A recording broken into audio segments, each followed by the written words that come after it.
The two of them secretly went to the school and borrowed a special piece of equipment, which they set up in the bathroom. They wanted to capture the soul of the man to identify who he was. When the clock struck 6:30, the man's soul indeed appeared right on time. Jim tried to take a picture with his phone, but to their surprise, the spirit went out of control. Aside from being frightened, neither of them suffered any real harm. Through the photo, Jim managed to find the man's identity, but what terrified them was that this man, named Ryan, was actually a murderer. To get to the bottom of this, they immediately went to speak with the victim's mother. She told them that her daughter didn't know Ryan, but the week before she went missing, Ryan had been stalking her. They seemed to have had some kind of argument. When her daughter's body was found, the police traced Ryan to a motel the next day. However, for some unknown reason, he chose to commit suicide. This made it seem like Ryan might not have been the murderer after all. But soon after, Ronnie discovered something terrifying. The murdered girl shared the same birthday as her. That's when it clicked. She realized that she might have been the one Ryan was after.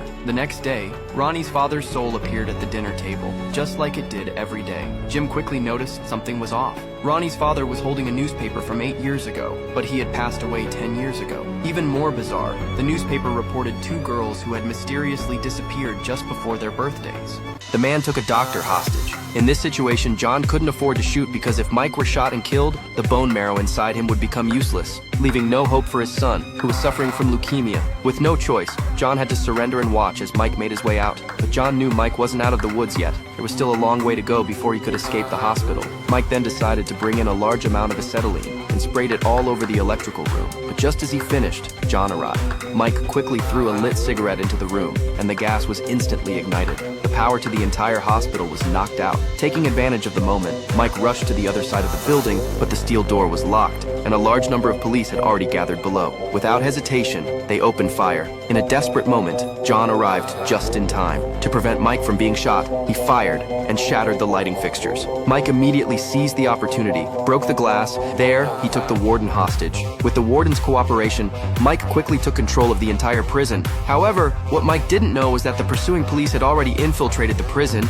and were now above him, crawling through the ventilation ducts. When he saw an object fall from the ceiling, he immediately fired several rounds at the ceiling. He kept his eyes fixed on the spot, watching until blood began to seep through the bullet holes. Then, Mike quickly ordered the guards to lock him up. He then ran downstairs, grabbed a fire axe from the wall, and began smashing the wall with it. After a short while, he created an escape tunnel and successfully made his way outside. However, just as Mike escaped, John emerged from underground. The two men then found themselves on a large bridge. At that moment, John wasn't in a rush at all. Under his command, the entire bridge began to lift, leaving Mike with no escape route. Soon, the police arrived by helicopter.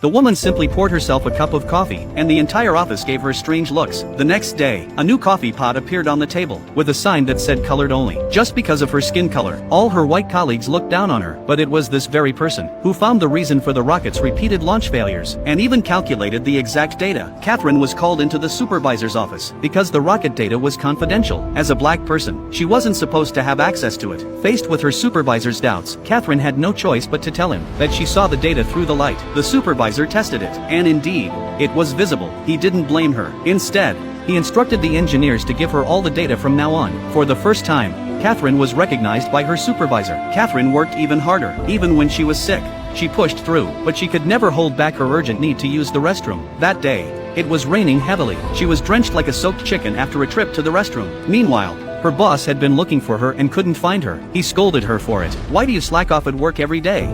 Catherine finally exploded.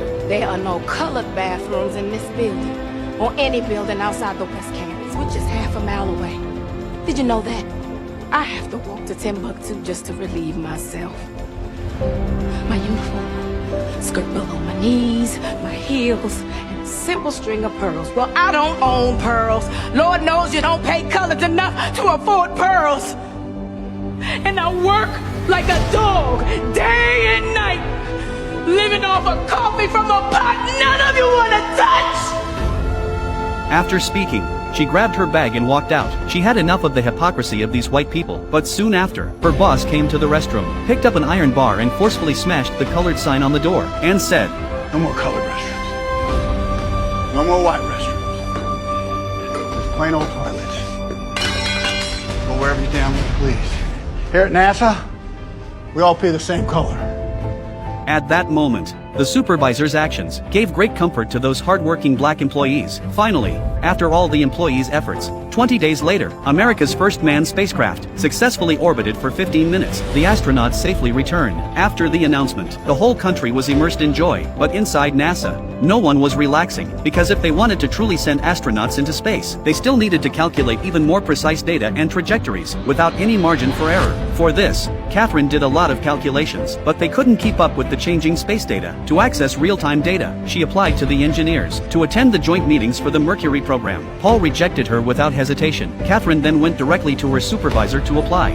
Why is it she can't attend this? Pentagon briefings are not for civilians. It requires the highest clearance. I feel like I'm the best person to present my calculations. let this today. go, are you? No, I am not. And she is a woman. There is no protocol for a woman Okay, I attending get these that part, Paul. meetings. You keep quiet.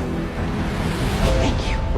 A man found a portable cassette player that seemed to predict the future with eerie accuracy. Everything it played matched what was happening around him. What was even more terrifying was that it predicted the plane would soon crash. The man immediately started investigating. Following the tape's clues, he found 2 passengers using their phones. He ordered them to turn them off, but they had already switched to airplane mode. He wouldn't let it go until a flight attendant intervened, and reluctantly, he returned to his seat, continuing to listen to the tape. The tape then revealed that there were members of the mafia on board planning to attack Flight 1015. It also mentioned that there was a police officer on the plane. The man became obsessed, scanning the cabin, convinced that the passenger he had just spoken to was a cop. However, the person denied it. So, the man kept searching. Sure enough, he noticed 2 suspicious individuals sitting in the front row. He tried to secretly check their bags, but the falling bag woke them up. It turned out they were just athletes, and chaos broke out. Passengers began recording the scene with their phones. The captain warned the man to return to his seat, and he reluctantly complied. He resumed listening to the cassette, only to hear his own voice. Everything that had just happened was now being played back to him. The tape then said that once the captain says,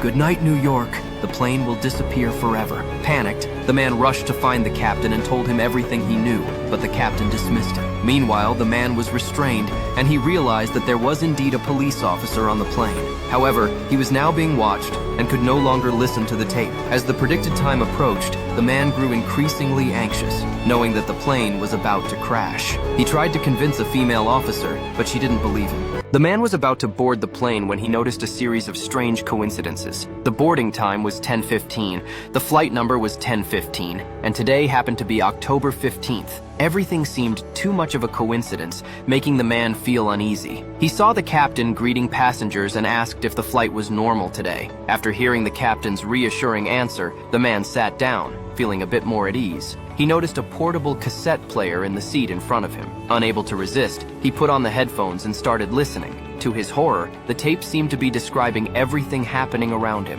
It said the flight attendant was demonstrating how to fasten the seatbelt, then it mentioned that it was raining heavily outside. The man opened the window shade, and sure enough, it was pouring rain. The tape then predicted that 1 hour later, the plane would disappear from the radar. At first, the man didn't take it seriously, but when the plane suddenly shook, he became tense. It turned out to be the turbulence from takeoff, but he continued listening. The tape then mentioned the captain of the plane, and the man began to feel even more afraid. He woke the passenger next to him and tried to get him to listen to the tape, but the passenger, thinking he was crazy, quickly left his seat. The man couldn't stop listening. As predicted, the tape said that at 10:21, the plane would strike a bird. Everything was becoming too strange. In a panic, the man rushed to the bathroom, desperately trying to calm himself down. When he returned to his seat, he called for the flight crew and asked if the plane had hit a bird. The staff smiled and denied it, reassuring him before walking away. But the man's unease only grew. At that moment, a passenger behind him leaned forward and confidently told the man that the plane had indeed hit a bird.